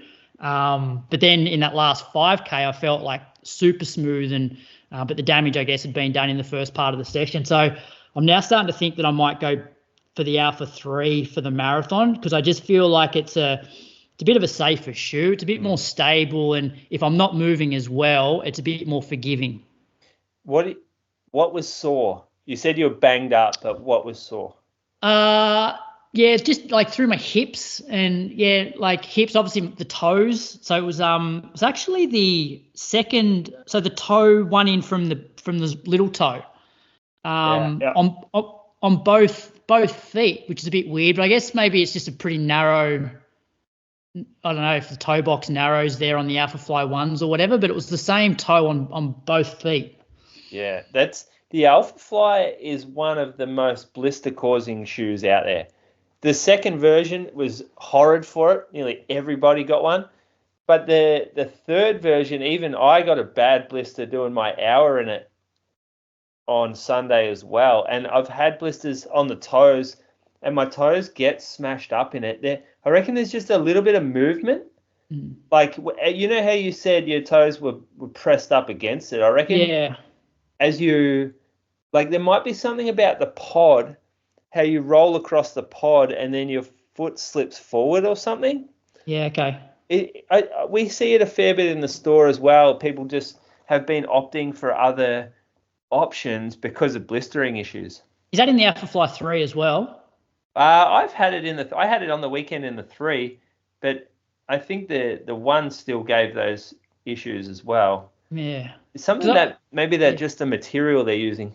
I don't have it as much, like I don't find it as much of an issue when I'm actually moving properly and hitting that sweet spot. It's when my hips are low to the ground and my back and everything's a bit tight. But anyway, I'll probably do a bit more in the Alpha 3 this coming week and next week. So that was Friday. Saturday, got out for just under an hour at 4:14s out at Mulligan's, and then Sunday was 2 hours 30, so just over 37K at 4:02s.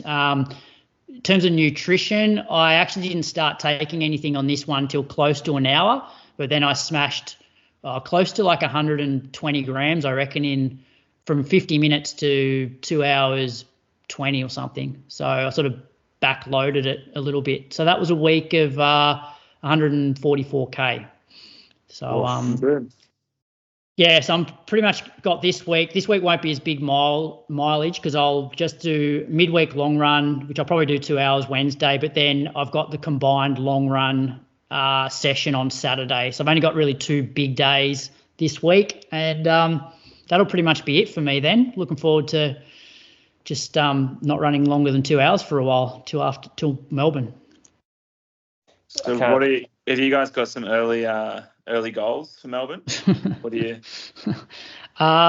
should be shaping up now, your goals? You should have an idea on your fitness come race day. Look, I reckon I definitely want to enjoy the majority of it. I certainly won't be aggressive early. Look, I'd like to think, I reckon I'm somewhere between 223 and 225.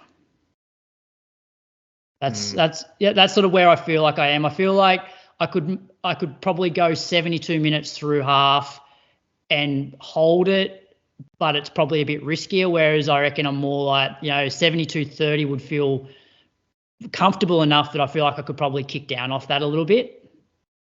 So will you guys be running together? Don't know. No, I'm running with, I think we've got a little group forming. A few of the Geelong boys are going to go through in 73, and I think that'll be perfect for me. Might do that too, Moose. No, you're a sandbagger. Yeah, join the group. You're crushing it. I heard I'm sure there'll be like a 225 group as well. Yeah, there'll be people around. It's probably more about trying to find a group and not being overly aggressive. Just because, as I mentioned last week, I just don't feel like I have much of a buffer between what's manageable. If I go like 5 seconds a K faster, I just don't have. I'm just not efficient at 3:15s. So if I start rolling a few of those, or even 3:20s, whereas I think 3:25s feels pretty good. But we'll see. It's easy to get caught up that first 5K because going through in 72 or 73 at that first K mark, you're talking like 4 seconds or something. But it looks so close. Like you can almost reach out and grab the group in front of you. It's just so easy to make the mistake of getting caught up in it. I guess looking back though at like previous marathon builds, the 2x10K. So before BR, I did 2x12K, and I've done 2x8K a few times. And generally whatever I average for those sessions, although I don't feel like I could run a marathon that day at that pace, that tends to be what I've been able to sort of average for the marathon, just because, even on Friday doing that 2x10K, the pace that I'm running at feels a lot harder in training than it does come race day. Like you just have so much more adrenaline pumping. It's a bit like similar to that Wollongong half that I did earlier in the year. So I was doing my 30-minute tempos at like low to mid 320s, and by the end of 30 minutes, I'm feeling like I'm working pretty hard. And then I go through 10K in Wollongong at the same pace or slightly quicker, and it feels easier. So I guess that's what the race does for you. It makes everything a bit easier. And I think you train by yourself a lot, like these longer stuff. You're older, you're wiser, you're not training in PB level. So it's very difficult to stay motivated to be pushing these workouts when it's not that good for you anyway.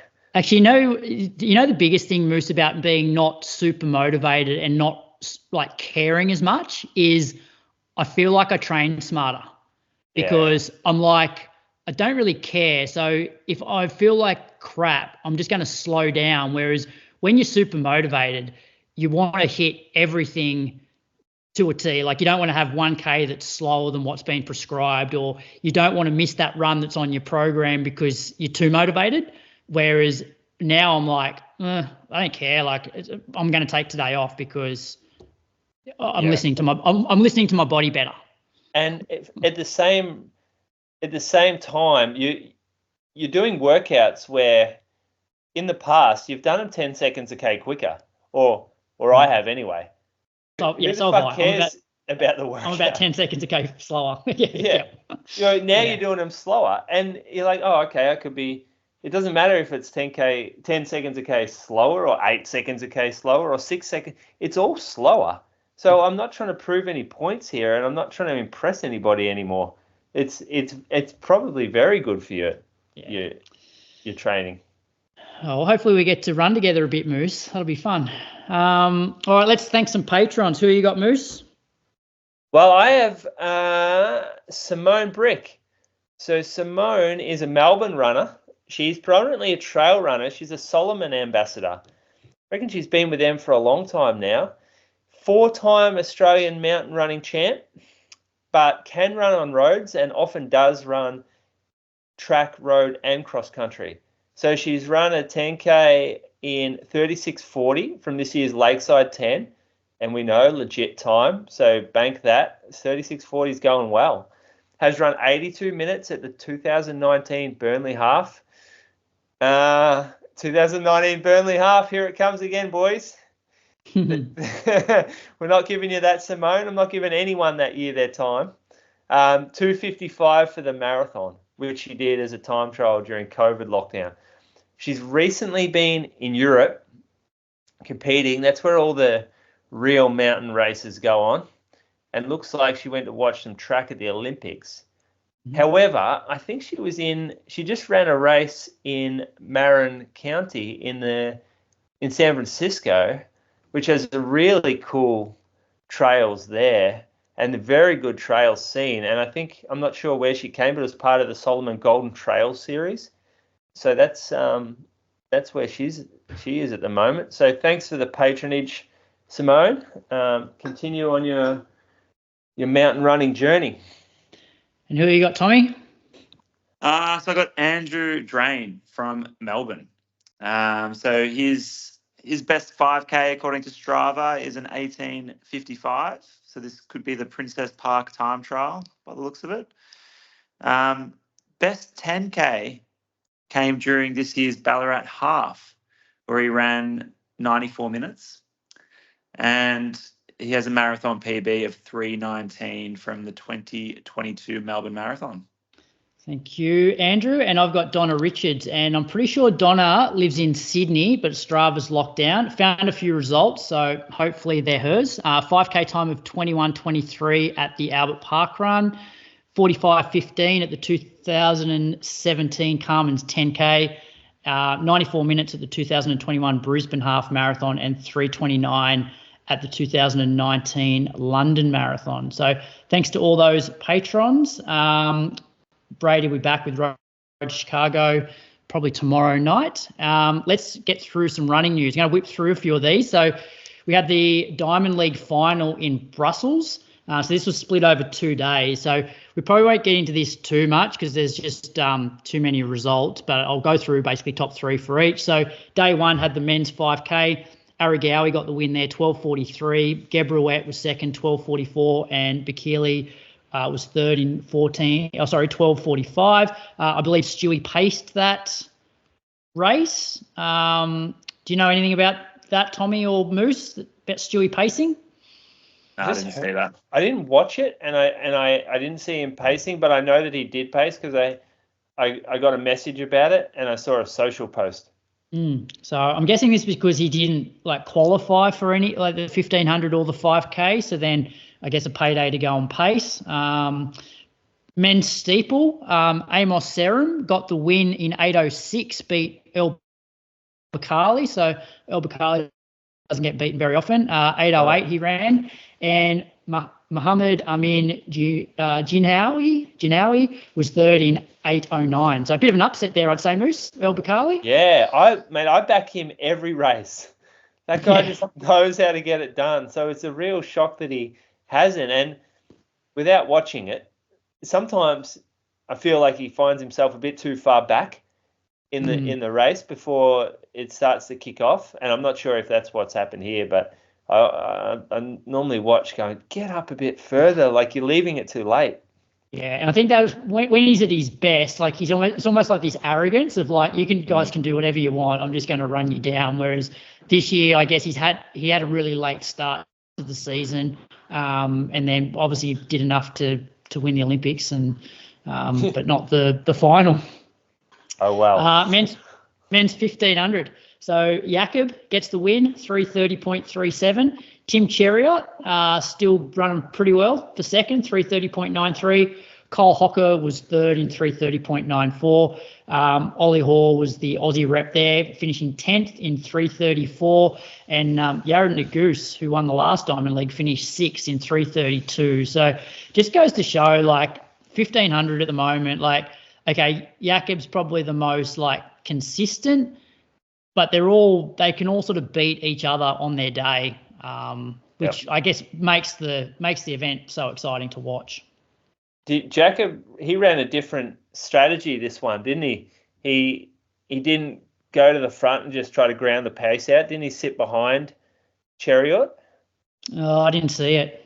I'm pretty sure he sat back, and it was a different type of race where he left it till a bit later before he started his kick. So makes sense. That's why they only ran 3:30. Yeah, he was just saving himself for the half. I think yeah, which we'll get to that. Women's all good. Women's 800. Mary Moore got the win there, 156.56. Georgia Bell second, 157.5, and Gul Toppin was third in 158.94. So that was day one. Day two kicked off with the women's steeple. Faith Cheretich, she got the win, 9:02.36, beating Winifred Yavi, 9:02.87, and Chemutai was third in 9:07. So a bit of an upset there, given Yavi was Olympic champ and came within 0.07 of a second of the world record a couple of weeks ago. Women's 1500, Faith Kipyegon got the job done again, 3:54. Welteji was second, 3:55.25, and Jess Hull third, 3:56.99. Georgia Griffith ran a PB, finishing sixth in 3:58.4. So not a bad way for Jess to round out her season, and I guess Georgia as well. Yeah, she's like most improved Australian this year, I reckon, Georgia Griffith. Yeah. She'll take that title home. Now, like, we're talking about her not contending for the win in these 15s, but she's in the final of a Diamond League, and she's in the top 8 in the world, basically. It's very cool to see, especially with another season under her belt and the experience that she's got in these races. Yeah, she could be really one to watch is a stupid thing to say. She's in a Diamond League final, but taking the next step though. Brady will pick her at the end of the year. One to watch. Georgia Griffith, he's renowned for that. Women's 5K, Beatrice Chibet, 14:09 for the win. Issa was second, running 14:21, which was an under 20 world record, and Tesfaye was third in 14:28. And the last event, men's 800, Wanyonyi got the win there, 142.7. Sajadi was second, 142.86. And Arop, who led through the bell in 49.28, was third in 143.25. So that's Diamond Leagues done and dusted till about, May next year. Yeah, nice. Let's get some road racing done. Let's get some major marathons under the way. Well, let's go with Aussie road running champs. Hey, Tom, down in Adelaide at the City Bay. Yeah. So I don't know. What's the definition of the road running champs? Is it just what distance does it have to be? I don't know. Well, good. I think so. Some years. I think we've had 10Ks at the Sydney 10 as this before. Yeah, it was in 2015. It was Sydney 10. It was the Aussie road running champs. Yeah, okay. Yeah, so I guess it's, I don't know, less than a half marathon and I don't know, more than 5K. Yeah, can it be 5K? I don't know, maybe. I just randomly do a 5K one year. Make the Noosa Bolt the Aussie road running champs. Oh yeah, Fitzy's 5. Yeah. Where are the other 5K road races? That's about it. Yeah. Did you see any footage of this before you go through the results, Tom? I saw the finish of the men's. Yeah, that's what I saw. Impressive. Yeah, you saw that. Yeah, that was awesome. That was great to see. So basically Isaac Hayne did get the win, but it was a real tight tussle between him and Jack Rayner. So Jack was, from what I saw, ahead, and Isaac just ran him down that last 100 and pretty much just took him on the line. It was a really close finish. And then, Have to Strinsos was third. And so it was only a second between Isaac and Jack, 33.40 to 33.41, and Have to was third in 33.47. So he wasn't far behind either. The girls, apparently, I think all three girls were under the old course record. Is that correct? I'm not sure. Yeah, I'm not sure if all three of them were, but it was a course record. Yeah. Because I know that Izzy was about 30 seconds under, wasn't she? Was that a course record? record? You're right about that because I saw a post saying that, and now I didn't quite twig that the other girls were, but now that you're saying that, it makes sense they are. Yeah, I'm just going off the times because they're not that far behind her. They're less than 30 seconds behind her. So, but yeah, I'm going off an Instagram post. I haven't fact checked the record or anything, but so Izzy Bat Doyle got the win in 37.23. Jess Stenson second, 37.43, and Jen Gregson third in 37.46. So not as close as the men's. I wonder if that was a men's record as well. I'm not sure. I reckon Rayner had the record. He's run very fast there before. 33.4. I'm having a look just at some results here. I've got all the past winners up to 2019. So yeah, so maybe Jack ran faster after that. Yeah, I remember he had a really good year there one year. Maybe yeah. It's so downhill. I didn't know. I've done this race once, and I never really figured it was that downhill. It was always, it felt quick at the start for sure, but then you look at the Stravas coming out of this and they're dropping 5-7 meters every K. It's crazy how down they go. I like it. All right, Moose. It's a great race. What did you say, sorry? I was just going to say, if we're done with City Bay, we'll move on to Jakob Ingebrigtsen's half marathon debut in Copenhagen. Well, I'm just quickly going to complain about the City to Bay. Just one thing. The half marathon is just so unnecessary at that event. They have this iconic race that's been going 50 years now, and it's known around the country. Look at it gets all people from interstate going and running it, and we look at it pretty much like a city to surf. Perhaps it's better fields than a city to surf now. Sorry, Tommy, but you ain't coming third at this one, mate. This one here, you're fifth, maybe sixth, Top 20. But this is look at those three: Izzy, Jess, Jen. Three. You could argue 3 of our top 5 runners in the country, and Isaac, Jack, Have to again 3 of our top 5 maybe in the country at the moment. How everything's going. This is insane levels of field. But this has always been pretty well supported by our elite guys. I'm just looking through here the since 1998. You probably don't even know some of these guys, Moose, but Mees and Mahari ran at the Olympics. Sean Crichton, Mark Thompson, Mark Tucker, Scotty Westcott, Martin Dent, Michael Shelley, Ruben Kosgei, Liam Adams won it 4 years in a row. Brett Robinson a couple of years in a row. Jack Rayner, Jack Bruce.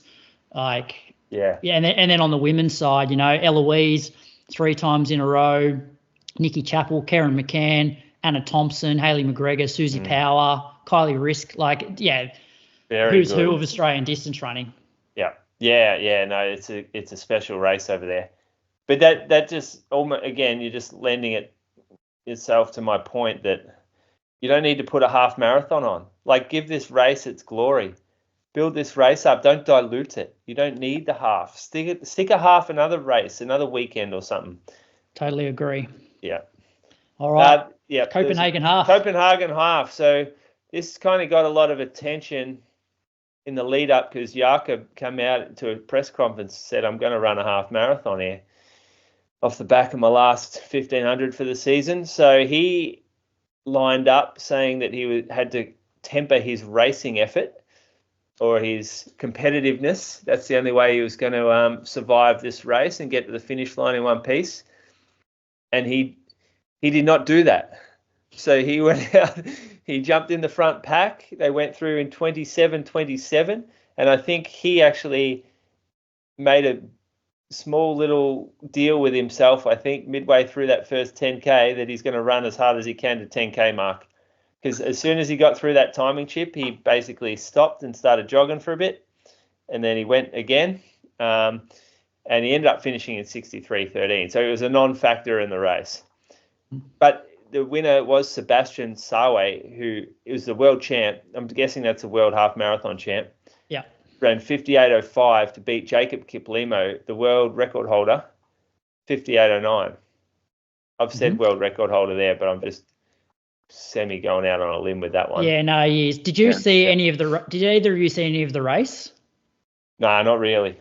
So Kiplimo got dropped. So there was basically three of them left with maybe 4K to go, 3.5K to go. And then Kiplimo got dropped.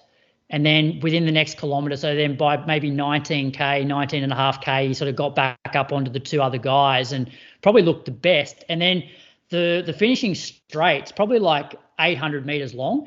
And there's like an island in the middle of the road. And so Kiplimo went to the left and the other guys went to the right, but then Kiplimo realised that he should have been over on the right, and so he's basically had to jump across the median strip to get to the same side, and then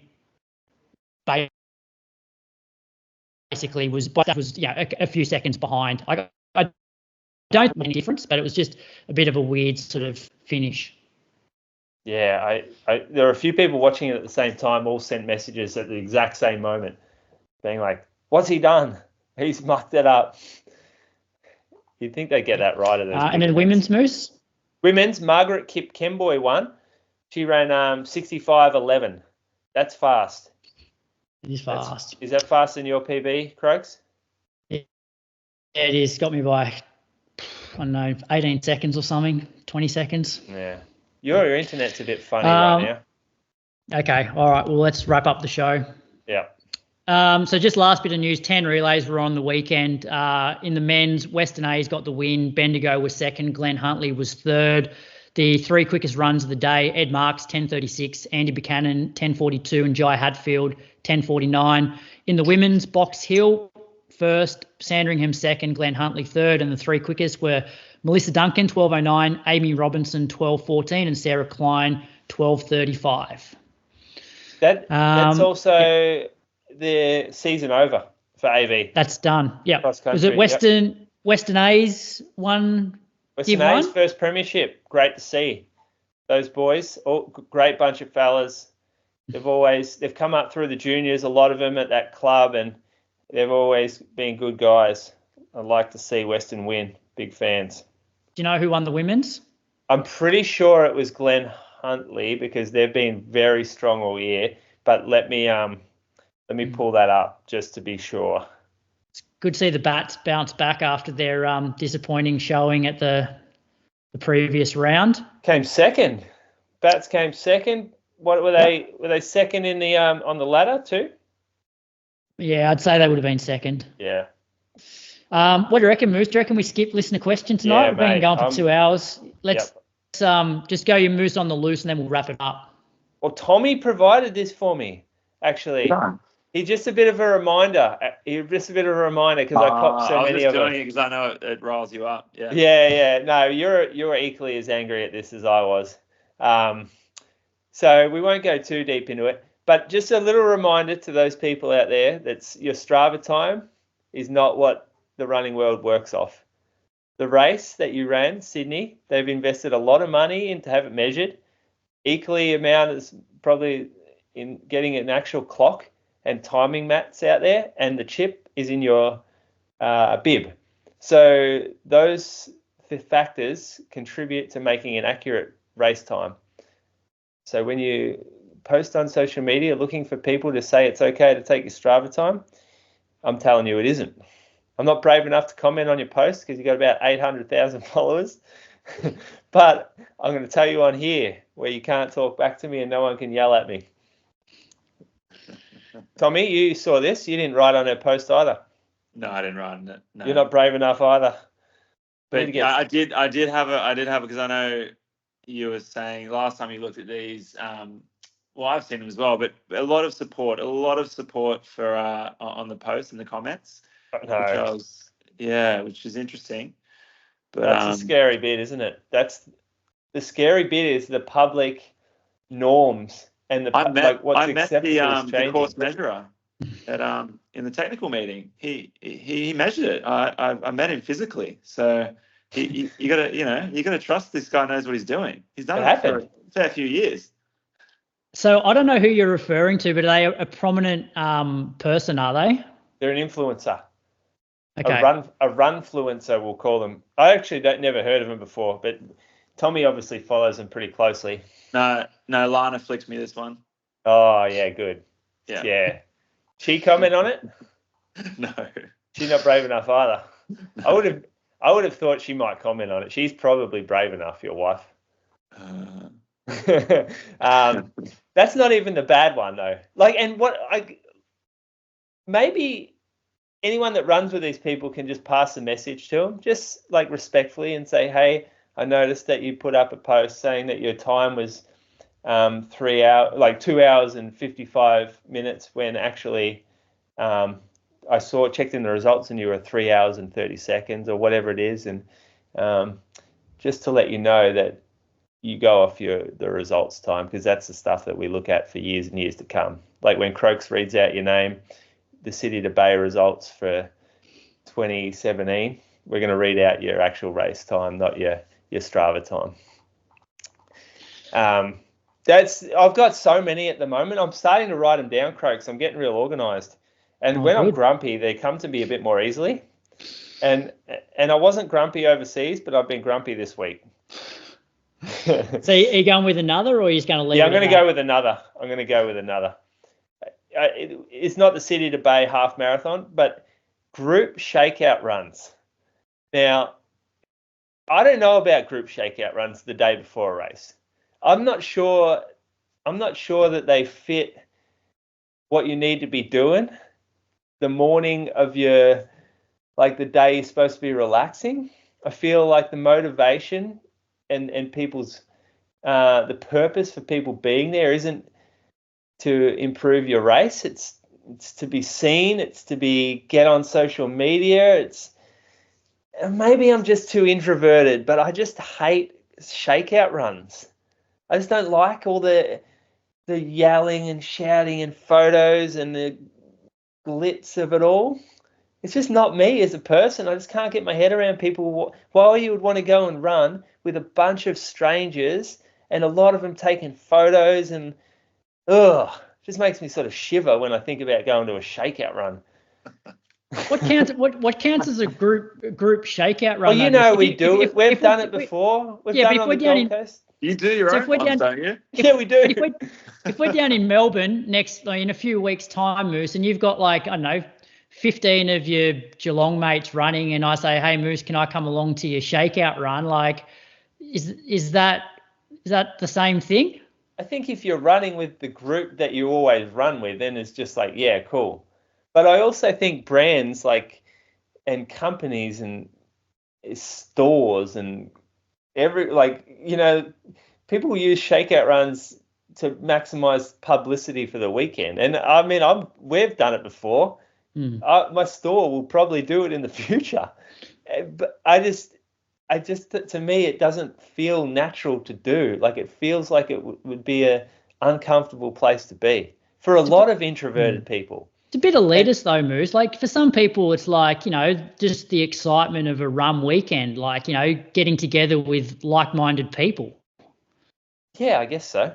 I mean, I'm not saying don't do it. They're not worried about their performance the next day. It's just something cool to do. Tommy, you ever go to shakeout runs? No, I'm definitely more introverted than you, and I do a solo run, and that's it. Don't get me wrong, Moose. I don't go to shakeout runs either. I did bump into the Lululemon one on the Gold Coast. Yeah. Didn't start there though. Oh yeah, okay. But you joined them. You did join them. Ran for a kilometre or so. Yeah. And I'm like, keep doing the shakeout runs. It's actually really good for our sport. And you're right. It does bring a lot of people together, and it builds hype, and it makes these races in experiences really great for some people. I'm just saying that I don't like them. What about? Do you like post-race live podcasts? Oh yeah, I'm a big one for that. You like that? That is right up my alley, Tommy. Okay. That's something that I can get behind, and I'll continue to get behind post-race live podcasts. Okay. Yeah. It's actually one of the best things about a race weekend. Good for you, Tommy. I'm not sure how you could go to a race without going to one of them. How did you do it in Sydney? What did you do? Just go home? After Sydney.